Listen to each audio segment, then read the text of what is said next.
The automobile and the motion picture camera made their debuts at about the same time, and it wasn't long before cars were racing across the silver screen. Creating the illusion of speed came naturally to the silent film cameramen.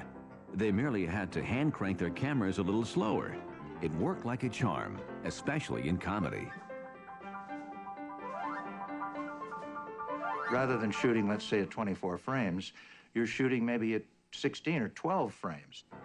When you projected the developed film, it looks like the action was going faster.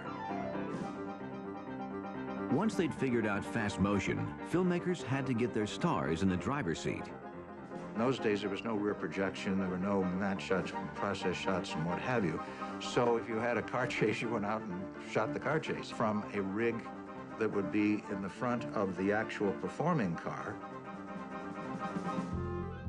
The actors did the driving, and pioneering cameramen hung on for their lives, perched on specially built wooden platforms. But it was legendary director and trailblazer D.W. Griffith who took the high-speed chase to new technical and dramatic heights for his 1916 epic Intolerance. In a tension-filled climax, a frantic wife races to catch a train. On board is the governor, the only one who can stop her innocent husband's execution. It's a race against time. Now, Griffith was very good at racing against time and last-minute rescues. This was part of his repertoire. The first true master of dramatic editing, Griffith cut together a variety of angles to heighten the tension of the scene. He used a camera car and the familiar wooden rig, and then he went even farther. He had shots taken from the train of the moving car, and then he had a camera rigged down on the locomotive right near the wheels and right near the ground, so he intercut that. He intercut a shot of the foot going down further on the accelerator, and this was true filmmaking. This technique for creating the illusion of speed didn't change with the birth of motorized film cameras in the 20s. Then, with the dawn of rear projection screens, actors moved into the studio for their close-ups. For 50 years, Hollywood faked speed on screen. By the late 1960s, sophisticated audiences and filmmakers wanted more. They wanted the pedal to the floor and the stars at the wheel. Realism became the order of the day. The era of the car chase movie began, with movies like Bullet and The French Connection capturing real speed out on the streets. In 1974, Toby Halicki climbed into a yellow Mustang named Eleanor to write his own chapter of high-speed history with the ultimate car chase movie, the original Gone in 60 Seconds.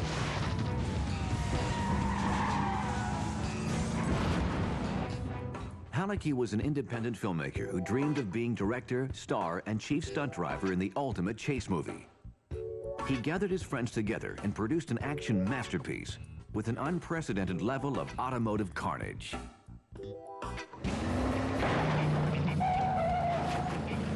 And the action was all real. Eleanor survived as a testament to the movie's action, but Halicki himself did not. He died in a freak accident while filming a sequel. His wife, Denise, has worked to remaster and reissue the movie on video. We started to look at reel for reel and see what he really did, and you realize how dangerous it was, what he was doing. The climactic chase lasts 40 minutes, destroying 93 vehicles without professional stuntmen or big-budget special effects. For behind-the-wheel point-of-view shots, Halicki would grab cinematographer Jack Vacek and simply head out into real traffic. When you're out with Toby, believe me, you had your seatbelt buckled and maybe you said a Hail Mary or two before you took off. The action was so raw that even real unplanned accidents, like this one, became great stunts to be incorporated into the plot.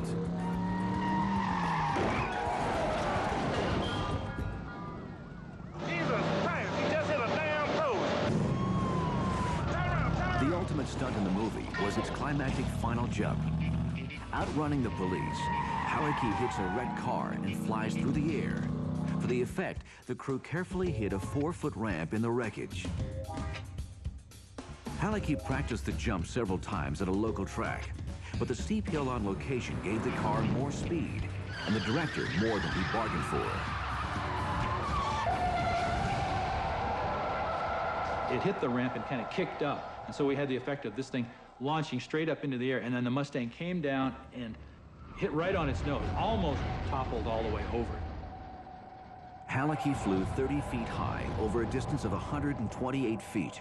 The resulting scene and movie remains a favorite of car fans for its pure, raw action.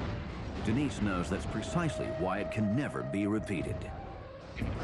What Toby did back then, I don't believe you could do again, because it was very dangerous. And with today's standards, with the insurance and liability, you actually could not do what he did. And while no one can do it the same way, Halicki's energy and determination remain an inspiration to a new generation of movie-making speed demons.